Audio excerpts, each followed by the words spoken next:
제가 오늘 말씀드릴 내용은 골다공증의 진단 및 장기 치료 전략에 대한 내용을 말씀드리고자 합니다. 일단 이런 순서를 말씀드리고요. 역학은 간단하게 설명드리겠습니다. 아시는 것처럼 골다공증 유병률이 상당히 높습니다. 여성에서 50세 이상 여성 중에서 10명 중에 3명, 3명 중에 1명은 골다공증이 있거든요. 그래서 선생님 외래 오시는 분 중 3명 중에 1명은 골다공증이 있어서 검사를 안 해서 모르시는 분이 상당히 많아서 이런 분들을 유도해서 검사를 하거나 골다공증을 진단하는 게 상당히 도움이 될 수 있고, 남성에서도 50세 이상의 10명 중에 1명은 골다공증이 있는 걸로 알려져 있습니다. 하지만 이 중에 10명 중에 1명 정도만 치료를 하고 있어서 그 중에 9명은 아직 모르고 있고요. 이거의 문제는 모르는 상태에 있다가 뼈가 부러지는 거죠. 연령별 골절이 발생하면서 문제가 생기는 겁니다. 골절 발생률을 보면 이렇게 보면 이게 버테브럴 프랙처거든요. 버테브럴 프랙처는 60세 정도, 55세에서 60세 지나면 급격히 증가하고요. 힙 프랙처 같은 경우에는 65세, 70세부터 되면 증가합니다. 그래서 초반에는 버테브럴 프랙처를 예방하는 걸 중요시 여겨야 되고, 이후부터는 힙 프랙처를 중요시 여겨야 되겠는데요. 힙 프랙처 같은 경우에는 골절이 되고 나면 1년 내 사망률이 10명에서 3, 4명, 특히 남자 같은 경우에 더 증가하는 걸로 알려져 있어서 골절 때문에 결국은 못 움직이면서 코모비티가 생겨서 사망을 할 수 있다라는 생각을 해서 예방이 제일 중요할 거라고 생각되고, 우리가 힙 프랙처만 사망을 하겠다 이렇게 얘기를 하겠는데 그것뿐만 아니라 버테브럴 프랙처도 사망을 할 수 있습니다. 그래서 데이터를 보면 2년 내에 남자는 20%까지 프랙처가 없었던 사람보다 사망을 한다고 돼 있어서 버테브럴 프랙처까지 예방을 하는 게 좋을 것 같고, 예방을 하기 위해서는 진단을 잘하고 치료를 잘해야지 이런 것들이 예방이 될 수 있겠습니다. 일단 진단을 보시면요. 일단 어떤 환자를 검사할 것인지 스크리닝하고 히스토리 테이킹을 해야 되겠고, 검사를 하려고 결정이 되면은 어떤 검사를 할 건지 결정하는데 보통은 BMD를 제일 많이 검사를 하죠. BMD를 하고 그래서 리스크 캘큘레이션 하면서 TS파인으로 어떤 프랙처가 나타났는지 이런 것들을 확인해 볼 수 있겠습니다. 그 다음에 이 사람이 2차적인 다른 원인이 있는지를 감별을 해줘야 되는데, 2차적인 다른 원인이 있으면은 그것을 해결하면 좋아질 수 있으니까 그걸 감별하기 위한 렉 검사를 보통 시행을 하게 됩니다. BMD는 어떤 환자를 찍는 게 좋을 것인가, 그래서 어떤 환자를 스크리닝하는 게 좋을 것인가에 대한 가이드라인인데요. 2014년도에 NOF 가이드라인을 보면 65세 이상의 여성, 70세 이상의 남성은 무조건 다 하는 게 좋겠다라고 얘기하고 있고, 포스트 메노포즈 워먼이라든지 조금 더 젊은 50에서 69세의 남성은 리스크 팩터가 있으면은 검사를 하는 게 좋겠다. 그리고 그 전에 프랙처가 있었다거나 이런 오스테오포로시스의 위험이 높은 사람들, 이런 사람들은 그 전이라도 하는 게 좋겠다. 그래서 검사를 할 때는 덱스타를 검사하는 게 좋겠다고 얘기를 하고 있습니다. 그래서 이런 거와 마찬가지로 우리나라에서는 보험 기준을 떠나서는 설명할 수는 없는데 보험급여 기준이 정해져 있죠. 웬만하면은 검사하는데 크게 무리가 없는 정도로 되어 있습니다. 그래서 65세 이상의 여성과 70세 이상의 남성은 무조건 검사를 해도 상관이 없는 걸로 되어 있고요. 고위험 인자, 저체중이나 비외상술 골절의 과거력이나 가족력, 외과적 수술에 의한 폐경 또는 40세 이상의 폐경이 있었던 이 중에 하나만 있으면 60세 미만의 폐경 여성에서도 검사를 해도 보험이 인정이 됩니다. 그리고 비정상적으로 1년 이상의 무혈경이 보이는 폐경적 여성이라든지 프레자일 프랙처가 있는 경우, 프레자일 프랙처에 대해서 나중에 한 번 더 설명드리겠습니다. 있는 경우에는 무조건 급여가 인정이 되고요. 그 외에 다른 2차적인 질환이라든지 골다공증 검사가 반드시 필요한 경우라고 본인 판단이 되면 BMD는 보험이 되기 때문에 위험 있는 사람들은 검사를 하시는데 크게 지장이 없을 것으로 보입니다. 그래서 우리가 BMD에 떨어져 있는 게 보이거나 그렇게 하는 경우도 있지만, 어떤 환자에서 프랙처가 있는지 없는지 그런 보는 건 버테브럴 이미지를 해야 되는 경우가 있습니다. 보통 TS파인 AP 라테랄을 보통 찍어서 확인하는데요. 이런 것들을 꼭 찍으면 좋겠다고 얘기하는 환자들이 있습니다. 우리가 보통은 처음에는 버테브럴 쪽에 문제가 생기지만 나중엔 힙 쪽에도 문제가 생기거든요.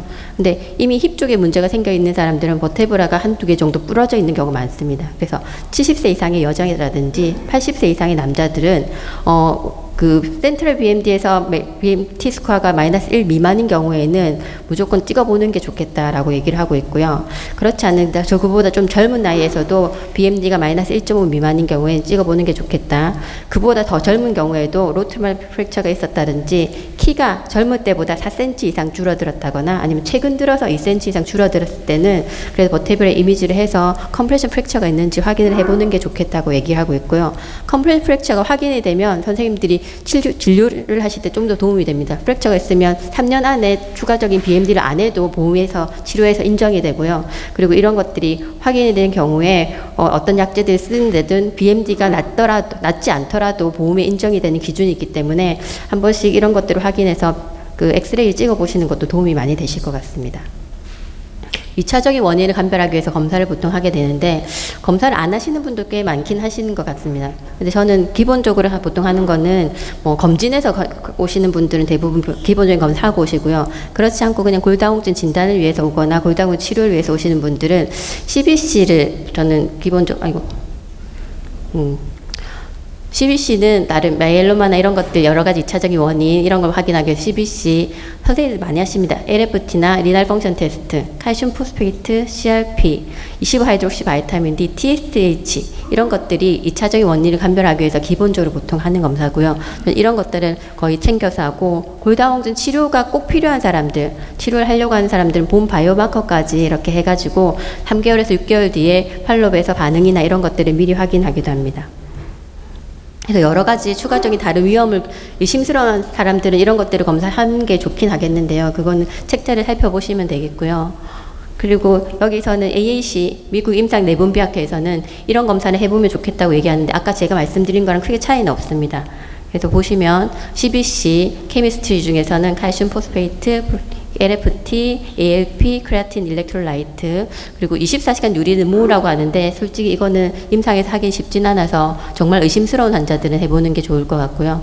25하이드록시 바이타민 D라든지 이런 것들을 보는 게 좋겠고 TSH 정도까지 해서 확인을 하시는 게 어떨까 싶습니다. 그래서 이거는 류마톨로지에서 권장하는 건데요. 선생님들이 BMD가 낮았을 때 어떤 것들을 히스토리하면 좋겠는지 얘기를 하고 있습니다. 그래서 스켈레탈 디벨롭먼트에 문제가 있었는지, 프랙처가 그 전에 있었는지, 성호르몬에 문제가 있을 다른 조기 폐경이라든지 아니면 남성 호르몬의 능력이 떨어지는 이런 것들이 있는지 히스토리 좀 해보시면 도움이 되겠고요. 그 외에 가족력이나 프랙처가 이런 시간이 생겼다든지 아니면 다른 코모비디티가 있는 이런 것들을 확인해서 진료를 하시는데 도움을 받으시면 좋을 것 같고 나머지 랩에서는 아까 말씀드린 것과 크게 차이는 없고 이런 것들을 검사를 해서 추가적으로 어떤 것들을 의심스러울 때 더 이벨루에이션 하는 것들을 생각해 보실 수 있겠습니다. 근데 우리가 골다공증을 하면은 골다공증 환자가 10명에서 여자는 3명, 남자는 10명에서 1명, 그 중에 치료하는 사람들이 적기도 한데 골감소증 환자에서도 프랙처는 일어날 수 있습니다. 그래서 골다공증, BMD가 낮으면 나올수록 골절의 발생률은 더 높다고 알려져 있긴 하지만 오스테오피니 환자들이 워낙 많기 때문에 실제 골절이 일어나는 사람들은 골감소증에서도 한 반에서는 골감소증 환자에서 일어나서 골감소증 환자에서도 골절에 대해서 무시할 수 없는 그런 상황입니다. 이런 것들을 보기 위해서 우리가 프렉스를 보는데요. 프렉스가 선생님이 실제적으로 진료를 볼 때 이렇게 다 대입하기는 어려울 수도 있는데 확인을 하다 보면은 환자들이 좀 치료에 의지가 있는 사람들에게는 충분히 활용을 해볼 수 있는 그런 아이템이라고 생각을 하고요. 환자 에이지, 섹스, 웨이트, 하이트, 이전에 프랙처가 있었는지, 가족력, 아니면 현재 스모킹이라든지 스테로이드, RA가 있는지 이런 여러 가지 리스크 팩터를 확인해서 검사를 하면 10년 동안에 얼마나 프랙처가 일어날 수 있는지 위험도를 평가할 수 있습니다. 그래서 이런 걸 평가해서 어떤 걸 치료를 하는데 도움을 받은지 생각할 수 있는데요. 2016년도에 가이드라인에서 보면은 진단은 T-스퀘어가 마이너스 2.5 이하인 경우에는 진단을 하자라고 지금이랑 똑같죠. 하고 있는데 여기서는 선생님들 하시는 건 룸바나 피모랄 렉 쪽으로 하시는데 여기는 레디우스 3분의 1, 디스탈 3분의 1에서도 BT 스코어가 떨어져 있으면은 진단을 하자고 여기선 얘기를 하고 있고요. 로트라우마 프랙처가 있었다든지 아니면 오스테오페니아 환자에서도 프랙처가 있었던 경우 이런 경우에는 진단을 할 수 있다고 얘기를 하고 있습니다. 오스테오페니아 환자에서도 아까 말씀드린 프렉스가 낮은 경우에는 진단을 해서 치료를 하는 것을 권고를 하고 있습니다. 하지만 우리나라에서는 프렉스를 아직 보험 기준으로 사용하지 못하기 때문에 선생님들이 진료하실 때는 조금 제약이 따를 것으로 생각됩니다. 일단은 골다공증 환자가 진단이 되면 환자 생활을 먼저 교정해 주는 것이 좀 필요한데요. 이런 것들이 선생님 진료 시간에 시간이 많이 들 수도 있겠지만 실제로 해보면 그렇게 많이 들진 않습니다. 그리고 환자가 이런 얘기를 해주면 상당히 좋아하거든요. 그래서 골다공증 있으면은 칼슘을 복용하는 게 좋다고 얘기를 하는데 칼슘은 가능한 시기로 공급하는 거를 원칙으로 하고 있습니다. 그래서 우리나라 사람들은 한 평상시에 그 칼슘을 시기로 공급하는 게 한 500 정도 되지 않아서 500 이상 한 50세 이상의 남성이나 여성 같은 경우에는 1000에서 1200mg을 먹어야지 뼈에 도움이 된다고 알려져 있거든요. 그래서 1000에서 1200mg을 잘 먹기 어렵기 때문에 칼슘약을 한 알 정도 아니면 두 알 정도는 추가적으로 필요한 경우가 많게 되어 있습니다. 그리고 비타민 D 부조제 같은 경우에는 800유닛 이상으로 보조를 하는 게 도움이 되겠다고 되어 있고요. 그리고 카페인이나 뭐 솔트 푸드 같은 경우에는 소변으로 칼슘을 배설시키는 작용을 하기 때문에 이런 것들을 주의하라고 얘기해 주면 좋고, 음주나 흡연에 대해서 교육을 해 주시면 좋겠습니다. 운동도 교육이 필요한데요. 운동은 유산소 운동뿐만 아니라 체중 부하 운동이라든지 근력 운동을 다양하게 병행하라고 얘기를 하시면 좋겠고, 결국은 이런 것들이 부러지면서 프랙처가 나타나기 때문에 낙상 예방에 대해서 교육을 좀 해주시는 게 도움이 될 것 같습니다. 우리나라 국민 건강 영양조사에 따르면 칼슘 섭취량이 한 500 정도밖에 안 됩니다. 그래서 대부분 환자들이 정말 칼슘을 많이 먹는다, 내가 우유 하루에 2잔 이상, 치즈도 하루에 2장 이상 정도 먹는다 하면 1000 정도 나오거든요. 그렇게 먹지 못하는 사람들은 대부분 부족하다고 생각하시고 칼슘약을 한 알이나 2알 정도는 쓰셔야 될 수도 있습니다. 그리고 비타민 D가 부족한 경우가 80% 정도 되니까 비타민 D를 공급이 필요한 사람들이 꽤 많을 수 있겠습니다. 근데 칼슘 제제가 이전에 고용량의 칼슘을 한 번에 많이 쓰면은 뭐 카디오바스큘러 디지즈가 올라갈 수 있다는 얘기가 많이 나와서 요즘은 고용량을 한 번에 쓰는 거는 좀 피하고 있고요. 저용량으로 나누어서 쓰는 것을 권고하고 있는데, 엘리먼트리 칼슘으로 해서 한 번에 한 500mg 이하로 나누어서 복용하는 것을 권장하고 있습니다. 그래서 칼슘은 우리 칼슘 카보네이트와 칼슘 사이트레이트가 있는데요. 칼슘 카보네이트 같은 경우에는 흡수를 하기 위해서 산이 필요합니다. 폐하가 낮아야 흡수가 돼서 식후에 밥을 먹으면 산이 나오니까 그때 식후에 복용하는 걸 얘기해 주셔야 되겠고, H2 블로커나 PPL 같은 이런 약제를 쓰면 흡수가 자괴가 될 수 있어서 이런 것들은 좀 떼서 먹으라고 이렇게 얘기하셔야 되겠습니다. 칼슘 사이트레이트 같은 경우에는 위산이 필요 없어서 식사랑 상관없이 복용이 가능하고요. 부작용 칼슘약을 좀 먹으면서 변비나 소화 불량 같은 이런 것들 호소하시는 분이 많은데, 이런 경우에는 양량을 줄여서 복용하거나 아니면 바이타민 D를 조금 더 쓰면서 칼슘을 식사로 좀 더 공급을 권장하는 그런 방법도 사용해 보실 수 있겠습니다. 어쨌든 골다공증을 일단 예방을 하는 여러 가지 치료를 하고 이렇게 하지만 약물 치료를 빼고는 생각을 할 수 없는데요. 약물 치료는 이런 기준에 있을 때 보통 치료를 하라고 이렇게 우리나라 가이드라인에서 얘기를 하고 있고요. 골다공증, 대퇴골절이나 척추골절이 있는 경우, 아니면 BMD에서 마이너스 2.5 이하인 경우, QCT 경우에는 80mg 세제곱센티미터 이하인 경우에는 골다공증 치료를 시작하라고 보험에도 이건 인정하고 있죠. 그리고 마이너스 2.5에서 1 마이너스 1, 오스테오피니아 환자에서도 이전에 다른 부위에 골절이 있는 경우에나 아니면 2차적인 원인이 있을 때 프렉스 모델에서 10년 내 대퇴골절의 위험도가 3% 이상, 주요 부위 골절이 20% 이상일 때는 우리나라에서도 치료하는 게 좋다고 얘기를 하고 있지만 아직 이것은 보험으로 인정이 되지는 않습니다. 여러 가지 약제가 있는데요. 선생님들도 많이 써보고 계시는데, 현재로는 FDA 승인을 받은 거는 앞에 4가지입니다. BP 제제랑 썸 제제, PTH, 랑클 모노클로널 안티바디입니다. 최근 들어서 랑클 모노클로널 안티바디까지 보험 기준이 다 확립이 돼 있어서 거기에 대해서도 설명을 드리도록 하겠습니다. 여성 호르몬이나 티볼론, 티스텍 같은 경우에 액티브 바이타민 D 쓰시는 분도 좀 계시는데, 이런 경우에는 미국 승인을 받진 않았지만 유럽에서는 쓰는 경우도 있기도 하고요. 우리나라에서도 일단은 쓸 수는 있다고 돼 있지만 에비던스가 약간은 떨어져서 FDA에서는 공인을 못 받은 상태입니다. 이거는 작년에 올해 영국에서 나온 가이드라인을 따왔는데요. 여러 가지 약제에 대해서 어떤 에비던스가 있는지 말씀드리는 약제입니다. 그 표입니다. 알렌드로네이트 같은 이런 약제는 버테브럴 프랙처, 난버테브럴 프랙처, 힙 프랙처 모두 다 에비던스가 있고요. 이반드로네이트는 난버테브럴 프랙처는 서브그룹에서는 에비던스가 있는데 조금 에비던스는 떨어지고 힙 프랙처에 대해서는 에비던스가 확실하지 않다라고 되어 있고, 리세드로네이트, 졸레드로네이트 이런 것들은 모든 프랙처에다 에비던스가 있는 약입니다. 액티브 바이타민 D 같은 경우에는 넘버테블 프랙처나 이런 데서 에비던스 좀 떨어졌다고 돼 있긴 하고요. 데노스베 최근에 보험 인정을 받은 약제인데, 데노스베 같은 경우에는 에비던스가 다 있습니다. HIT도 에비던스가 있긴 하지만 WHI 스터디 이후로 우리가 브레스트 캔서나 이런 것들 리스크가 있어서 골다공증만을 위해서는 요즘 잘 안 쓰고요. 페리메노포즈 심톰이 좀 있는 경우에 쇼톰하게는 좀 쓰는 것은 도움이 될 수 있겠습니다. 랄록시펜 같은 경우에는 버티블 프랙처에는 에비던스가 좀 떨어지고요. 테리파라다이드는 아나볼릭 에이전트로 최근에 조금 보험 때문에 쓰는 경우도 있긴 한데 되게 심한 사람들만 쓸 수 있어서 선생님들이 외래에서 그렇게 많이 쓰는 사람들이 많지는 않을 것 같습니다. 2014년도에 나온 비율을 보면 BP제가 이때까지 어쨌든 제일 많았습니다. 그 다음에 썸을 이루고 있고요. PTH는 2%밖에 안 됐는데 최근에는 이게 다시 업데이트되면서 더 달라지고 있는 상태고, 요즘에는 뭐 데노스베비 미국에서는 오히려 BP보다 더 많이 사용되고 있어서 데노스베비 앞으로는 좀 더 많이 사용이 될 것 같은 기대가 됩니다. 그래서 현재로는 BP를 빼고는 생각하기는 좀 어렵죠. 그래서 BP의 각각의 종류를 보시면 알렌드로네이트, 리데드로네이트, 이반드로네이트, 졸레드로네이트까지 약제의 특성이나 이런 것들이 조금씩 다양합니다. 그래서 복용법도 좀 다양하기도 하고요. 그래서 약제를 언제 어떻게 먹느냐에 따라 차이가 있는데, 대부분은 알렌드로네이트 같은 경우는 매주 먹는 걸 쓰실 거고요. 리세드로네이트는 매주 아니면 매월 먹는 걸 아마 쓰실 것 같습니다. 이반드로네이트 같은 경우는 매월 먹는 거라든지 3개월에 한 번 맞는 주사, 졸레드로네이트는 매년 맞는 주사를 쓰실 텐데, 이게 보험을 쓸 때 허가 사항이 다르기 때문에 모든 약제를 그대로 쓰실 수는 없고, 여성에만 허가가 된 약제가 있습니다. 알렌드로네이트는 상관이 없는데 리세드로네이트 매월 먹는 거라든지 이반드로네이트 이런 것들은 주사제 먹는 약에는 여성의 폐경후 여성에만 보험이 되기 때문에 남성에게 쓰시면은 보험 급여가 안 됩니다.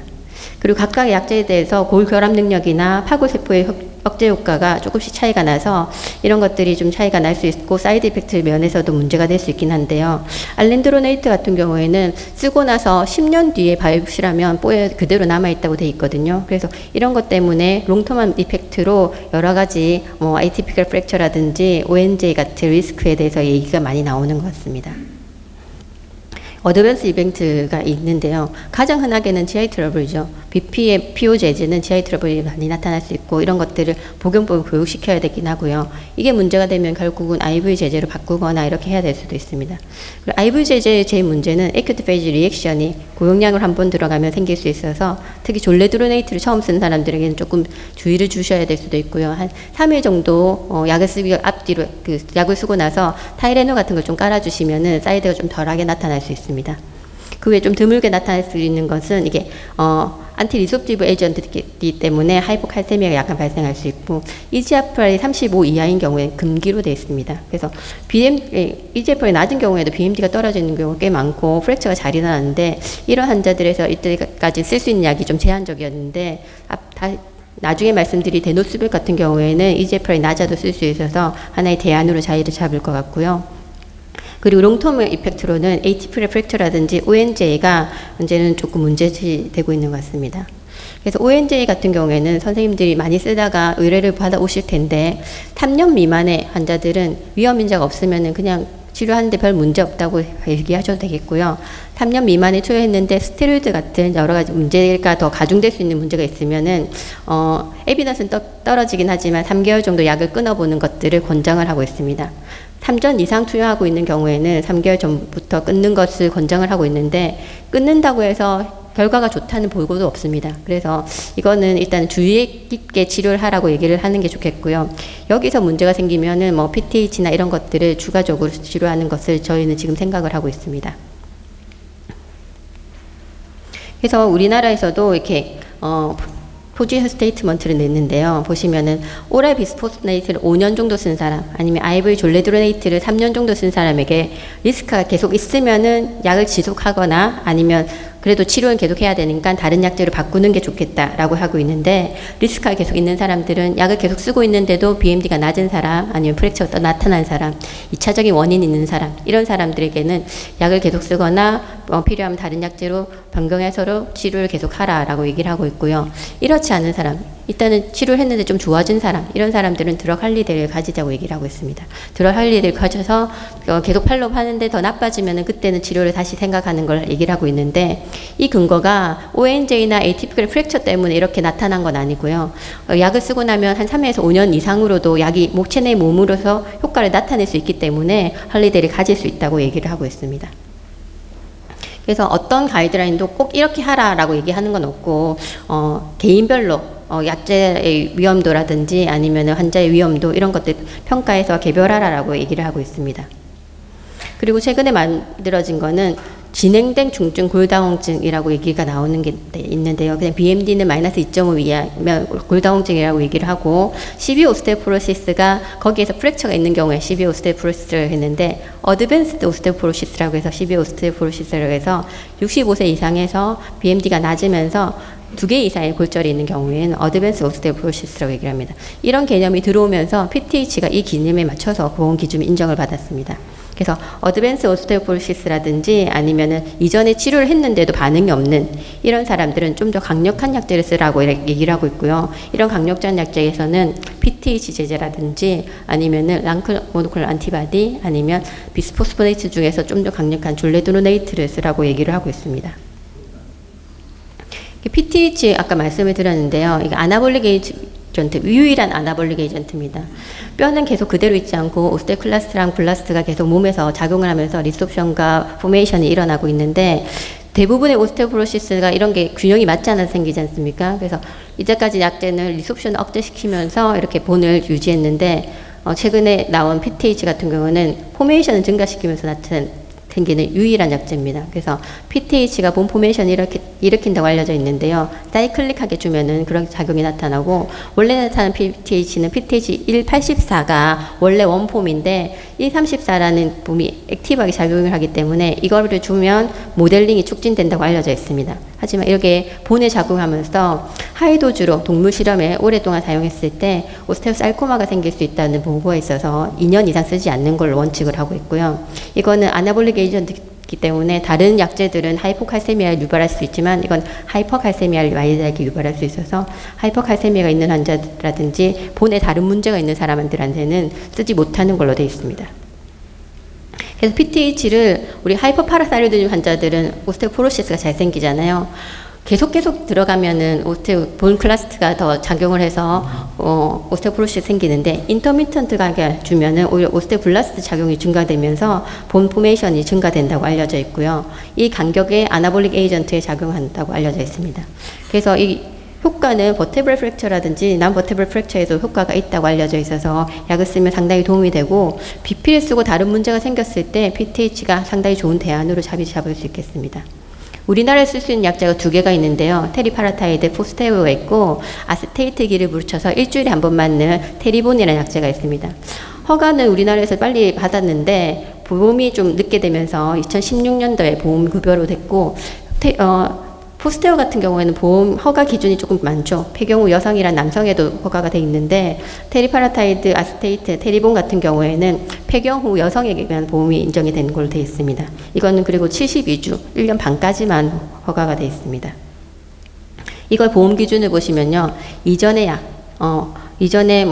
BP 제제나 이런 것들에 반응이 없었거나 쓰면서 새로운 골절이 발생한 경우, 이런 경우나 있는 환자들 중에서 다음 3가지가 다 만족을 해야 됩니다. 65세 이상이어야 되고, 중심골 BMD, 이거 덱사로 측정해야 돼요. QCT는 안 되거든요. 덱사로 측정한 것이 마이너스 2.5 이하이고 2개 이상의 골절이 있는 경우에 이렇게 보험이 인정이 되고요. 포스테오는 2년까지, 테리본 같은 경우에는 1년 6개월까지 평생에 이렇게 인정이 되고, 교차 투여는 인정이 되지 않습니다. 제 환자 한 명이 있었는데 65세가 안 돼서 비보험을 쓰고 있는 분도 있습니다. 에이지도 기억을 해주시기 바랍니다. 최근에 우리 보험 인정을 받는 10월 1일부터 인정받았거든요. 랑클 모노클론의 안티바디 데노스베브 잠시 말씀드리면요.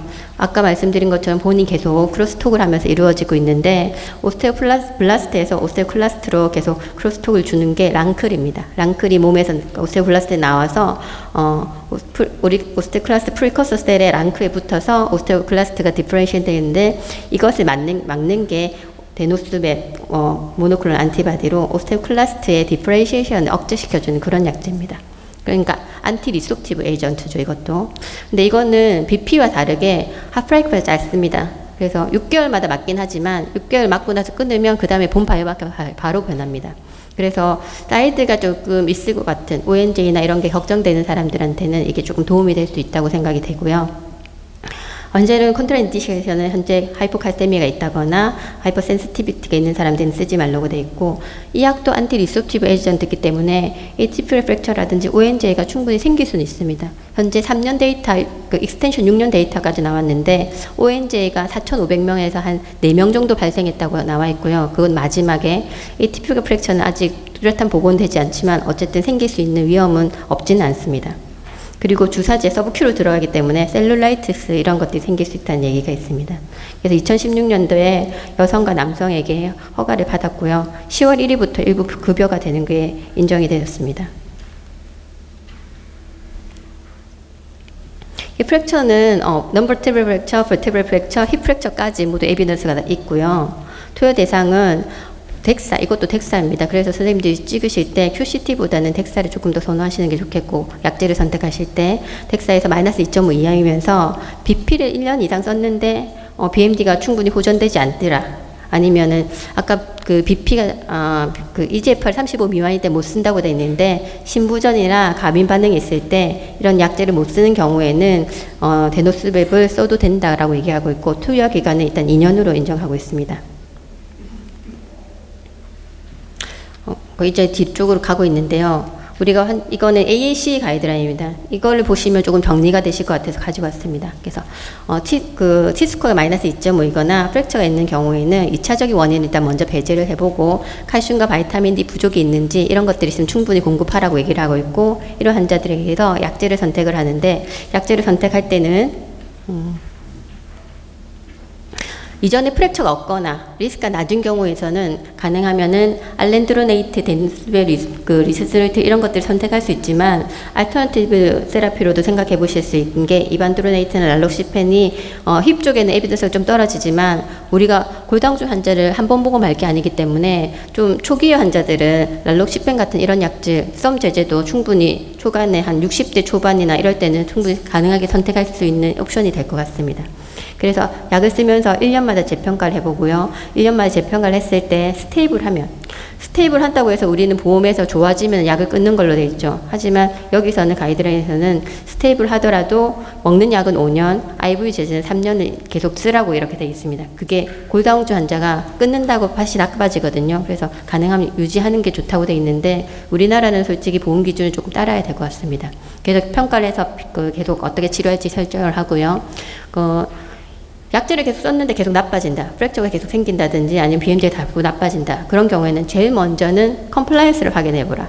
그게 제일 중요합니다. 컴플라이언스를 확인을 안 했을 때는 어떤 약제를 바꿔도 소용이 없습니다. IV 제제가 아닌 경우에는 소용이 없어서 환자가 약을 잘 먹고 있는지 이런 걸 제일 평가해야 되고요. 그래도 떨어지는 경우에는 제가 놓쳤을 수 있는 2차적인 위험도 세컨더리 오스테오포로시스를 한 번 더 확인해 볼 수도 있겠고, 여기서 했는데도 다른 문제가 없는 경우에는 다른 약제라든지 이런 것도 변경을 해보는 걸 생각해 보자고 얘기하고 있습니다. 이미 처음에 진단받았을 때 프랙처가 와 있거나 리스크가 상당히 높은 사람들, 그런 사람들은 아까 중증인 것처럼 이런 사람들에게서는 오히려 데노스베즘이란 테리파라타이드, 졸레드로닉 애시드 같은 좀 더 강력한 약제를 먼저 쓰는 걸 권장을 하고 있고요.